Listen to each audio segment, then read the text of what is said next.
Hello everyone. In the previous video, I have discussed about the kingdom fungi and its classes. In this video, I am going to discuss about the next kingdom, that is the fourth kingdom, Plantae. For this, a new chapter has been devoted, chapter number 3, that is plant kingdom. Here we will take some basic idea or information, and the detailed content we will study in the next chapter. Now in this kingdom Plantae contains all the members or all the plants which are first of all multicellular, and then they all are eukaryotic. You understand what is the difference between prokaryote and eukaryote. Here this is, you can say, well developed in terms of nucleus and also in terms of number of cells. Multicellular plant over here, or organisms which are photosynthetic, means they are able to synthesize their food by themselves because they have a chloroplast or chlorophyll, which is a pigment for the synthesis of organic compound in plants. A few members, most of these members of the kingdom Plantae are photosynthetic, but some are there or few are there which are heterotrophic partially. Two examples, one is called as insectivorous plant and another one is called as parasitic plant. In case of insectivorous plants, you must have studied in your lower class, that is, these are some plants which have some adaptation to capture some insects so that they can digest them, and the necessary mineral that they get from them, that is used as a nutrient, and the main nutrient that is available to these plants is the nitrogen. Two examples or three examples here are pitcher plant, one of them, which is Nepenthes. It has a pitcher like structure and on the top it has a lid. When the insect goes inside the pitcher, what happens? The lid closes, and then by release of enzyme, digestion and absorption later on takes place. The second example is a Venus flytrap, and the third one is a bladderwort, which is actually a water plant, bladderwort. Coming to parasitic plant. Parasitic plants can be further classified into two types, total parasite and partial parasite. Total parasite means what? They derive food and water minerals, means food, and then second thing is water and mineral salt from the other plants. So that's why they are total parasite, and the best example is Cuscuta. This is the scientific name. And the second one is the partial parasite. In case of partial parasite, what happens? They have their chlorophyll. The pigment is present, so they can synthesize their own food. What they do is they absorb the water and mineral salt from the host plant. So as a result, they are partial parasite. Now in here we are discussing about plants. So that means here the plant cells are eukaryotic, in the beginning I discussed, which are having chloroplast, and they are bounded, the outermost boundary, by a cell wall which is made from cellulose. And earlier we have been discussing about alternation of generation, where the two phases of life cycle, in the life cycle two phases come, that is the diploid sporophytic phase and the haploid gametophytic phase. So here, similar to those plants or those earlier kingdom we have discussed, alternation of generation is found here in case of the kingdom Plantae also, where the two phases they alternate with each other. But here in this case, the sporophytic phase is the most dominant, and gametophyte, that is haploid, is for only short period. When we talk about the divisions under this, means kingdom, under this different divisions are there. So it has been divided into 5 main divisions, which we will be discussing in the next chapter. That is the algae, followed by bryophytes, pteridophytes, gymnosperm, and then the last one is the angiosperm, which is the most dominant plant group on earth. That is angiosperms. We will also be discussing about how the seeds are present, or how the seeds, or where the seeds are located. In case of gymnosperm and angiosperm, both of these are seed bearing or seed producing plant group, whereas others earlier, the algae, bryophyte and pteridophytes, they are not able to produce any seeds because they do not have, first of all, flower like structures. In case of pteridophyte, some initial stage of seed bearing like characteristic is seen, that we will discuss in the next chapter. Coming to the next kingdom, that is kingdom Animalia. Means here all the animals are included. All the animals are included under this, that is the kingdom Animalia. This kingdom includes, first of all, eukaryotic and then multicellular organisms. But here, instead of autotrophic, what we discussed in case of plants, here what will come here? Heterotrophic will come. Means what? This kingdom includes all organisms which are heterotrophic, eukaryotic and multicellular. And plus, you know that plant cells, they have cell wall, but in case of animal cells, cell wall is lacking. That is, there is no cell wall. And we have discussed here about heterotrophic. Heterotrophic means what? They are not able to synthesize their own food. That means they have to depend on some other organism. And the organisms which can synthesize the food on which we depend largely are the plant group. That means what? Directly or indirectly, all the animals are dependent on the plants for the food. You have studied earlier about the heterotrophic nutrition. It can be further divided into parasitic, saprophytic and holozoic. So here mode of nutrition in case of Animalia is what? Holozoic, where what happens? Directly ingestion of the food takes place. Later on digestion, absorption, assimilation and later on egestion takes place. And this digestion process, the digestion process takes place inside internal cavity, like we are having stomach, intestines, and then whatever food is stored, that is stored in the form of glycogen or otherwise in the form of fat. Now all the members in this kingdom, they follow a growth pattern. Means what? They are born, they become adult, which have a definite shape and size, and most of these members are able to move from one place to another, which is called as locomotion. And sexual reproduction means reproduction takes place by sexual method, where two parents are involved. Involvement of gametes are found here. As a result of fusion of the gametes, the zygote, and then later on zygote starts dividing to form the embryo and form the later on develop into a young one. And that is why here the sexual reproduction involves what? Copulation, means transfer of the male gamete into the body of female, and later on after fertilization, after the zygote is formed, that undergoes changes or developmental stage, that is called as embryological development. And higher forms over here are having what? Very much developed, well developed neural system. That is well developed neural system, like human being is having neural system which are more advanced than any other organism on earth. Now here higher forms possess sensory and neuromotor mechanism. Same thing I have discussed.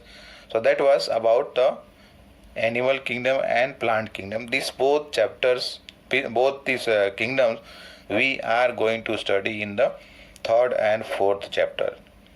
Animal kingdom is fourth chapter. So that is totally only for animal study. Now coming to, we have been discussing here about five kingdom classification that was given by R.H. Whitaker. Now here we have discussed all five kingdoms, but there are some organisms which have not been included in any of these kingdoms.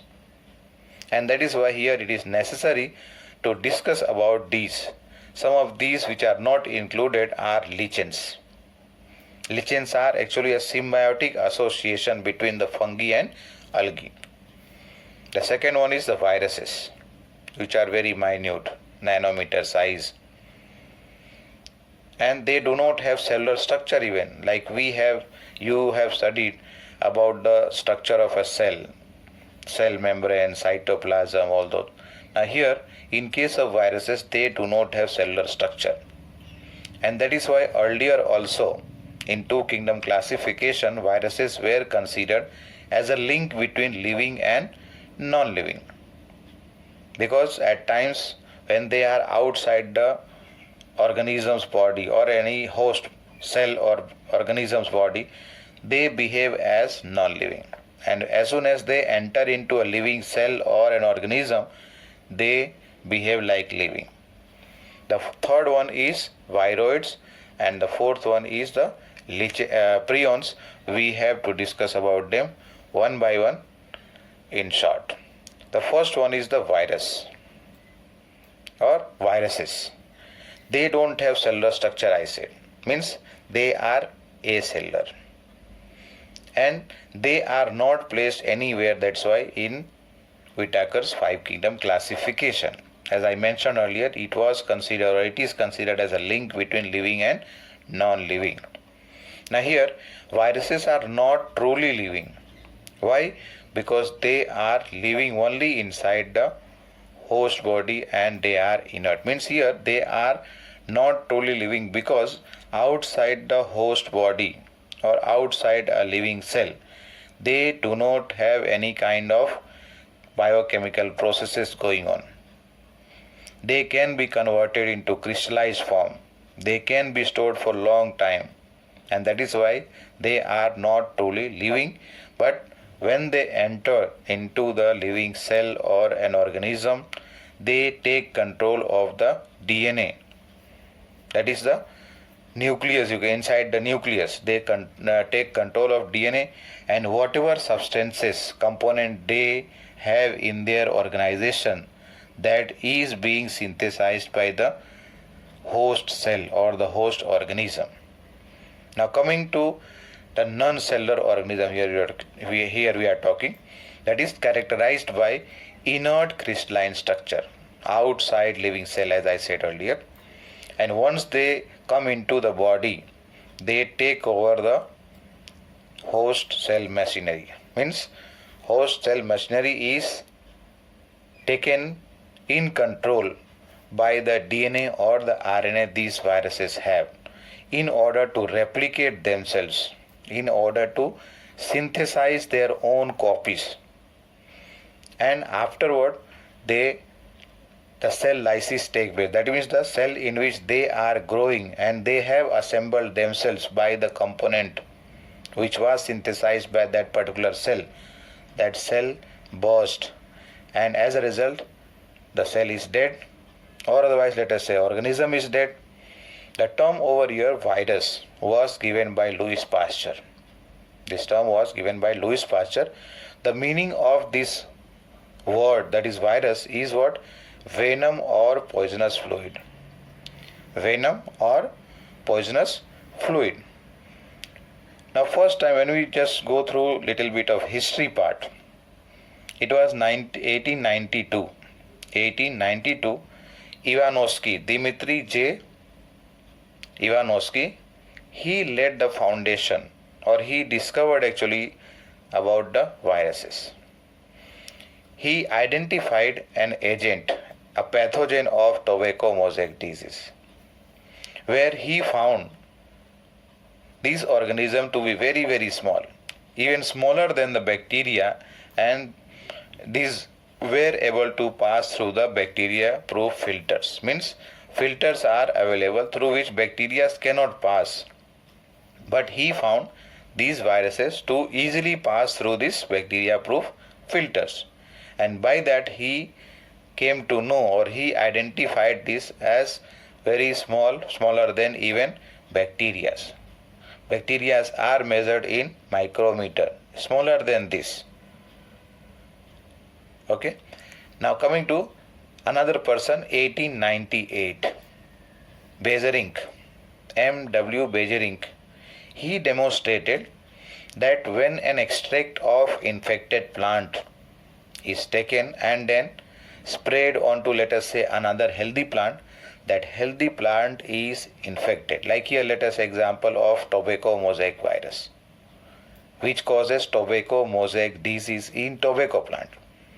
So if let us say that the leaf of tobacco plant is taken, it is crushed, converted into paste like or solution, and then this solution is sprayed onto another healthy plant, tobacco plant. It is found that the healthy plant is infected by this extract from the infected plant. And then he called this fluid which was able to infect a healthy plant as Contagium vivum fluidum.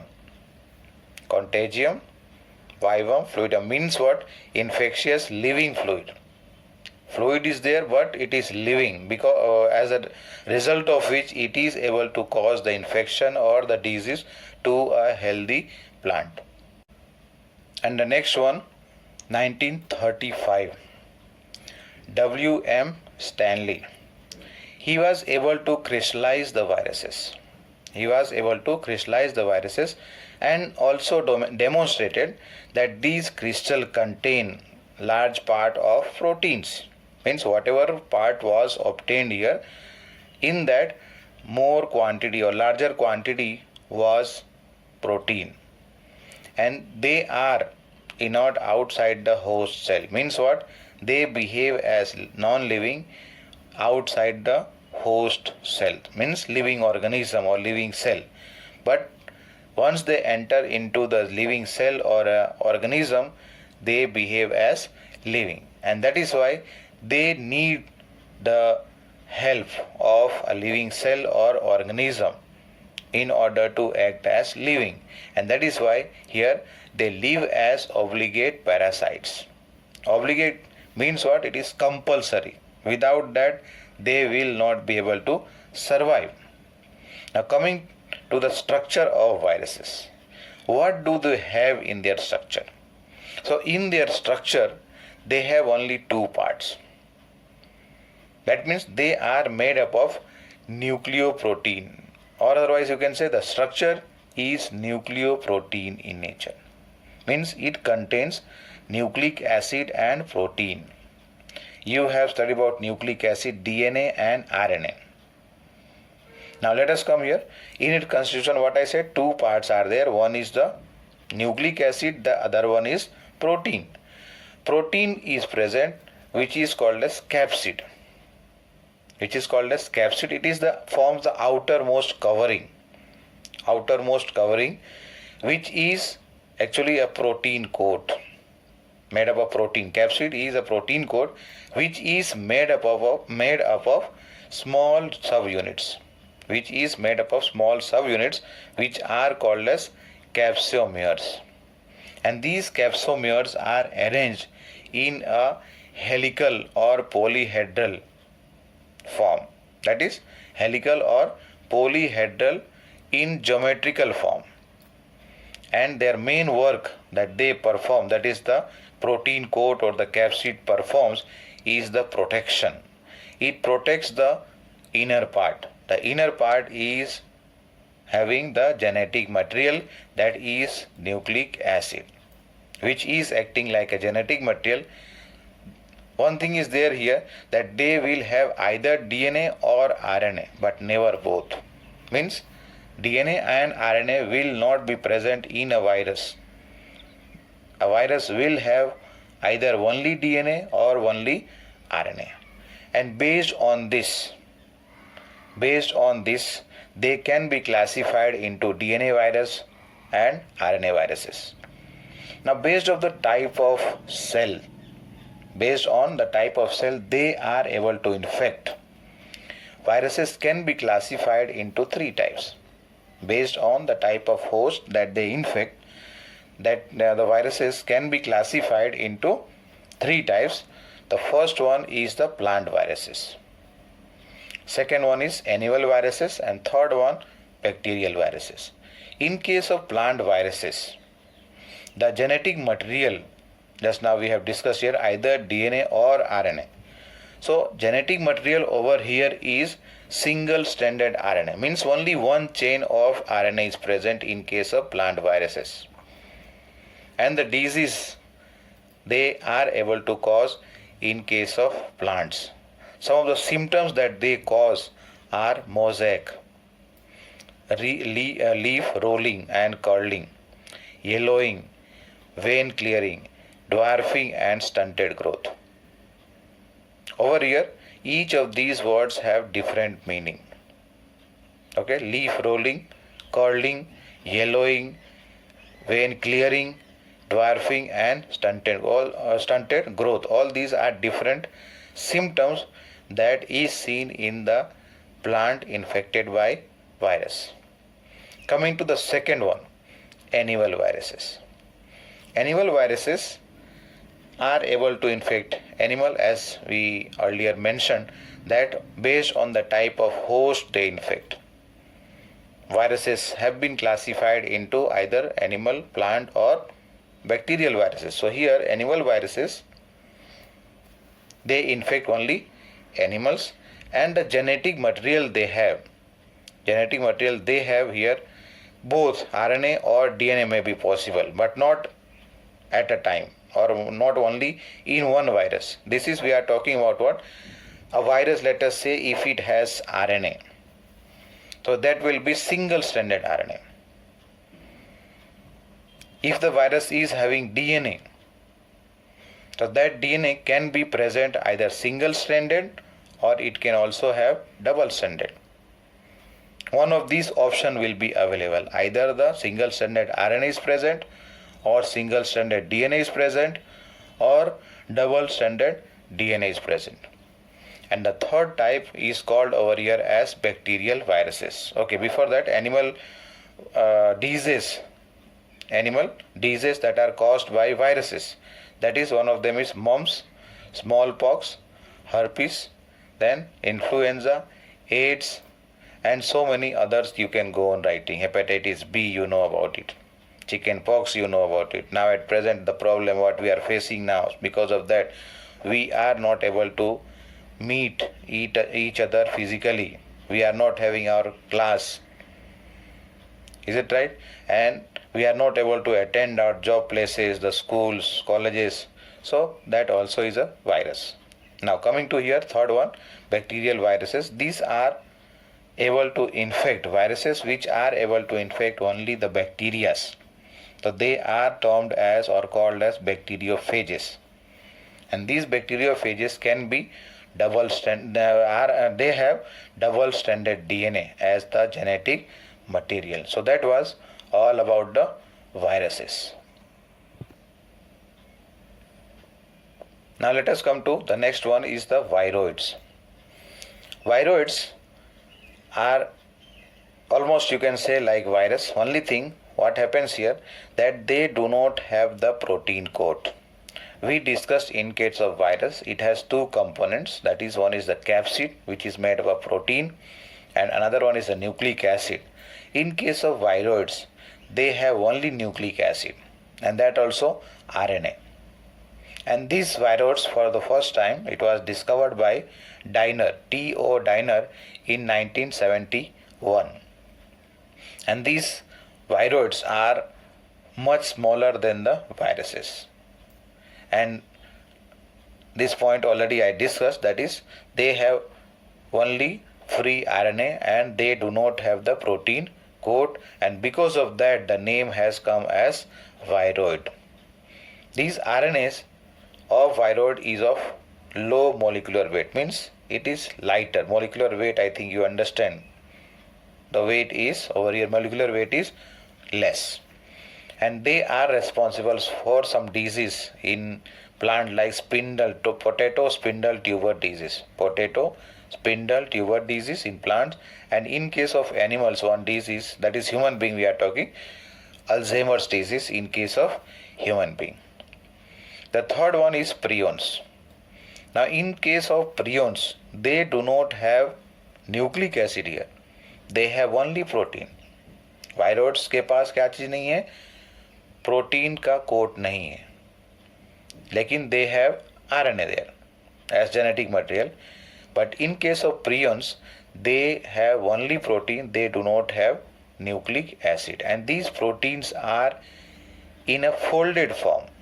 They consist of abnormally folded protein, and mostly they cause some or the other disease which is related to the neurological disorder, means nervous system, related to infection of nervous system, that is infectious neurological disorders or diseases, which are found to be in animals and also in case of human being.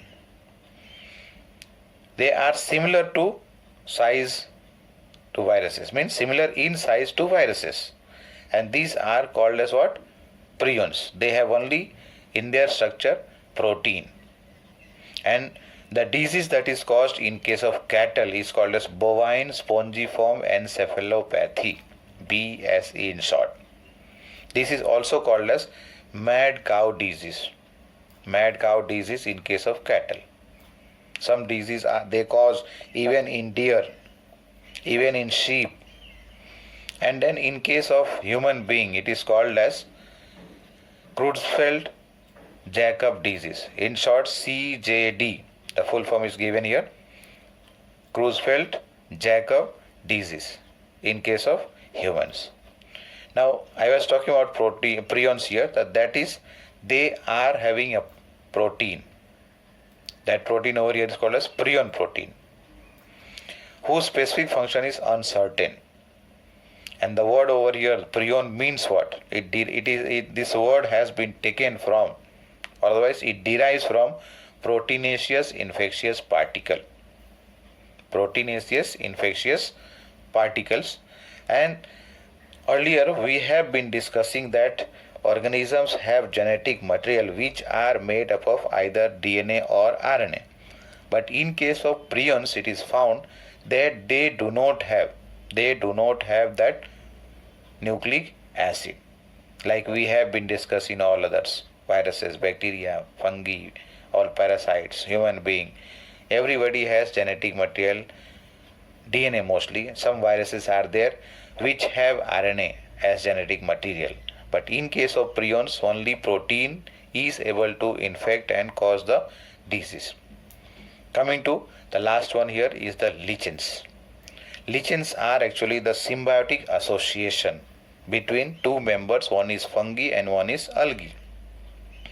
And this is such kind of relation where nobody is harmed.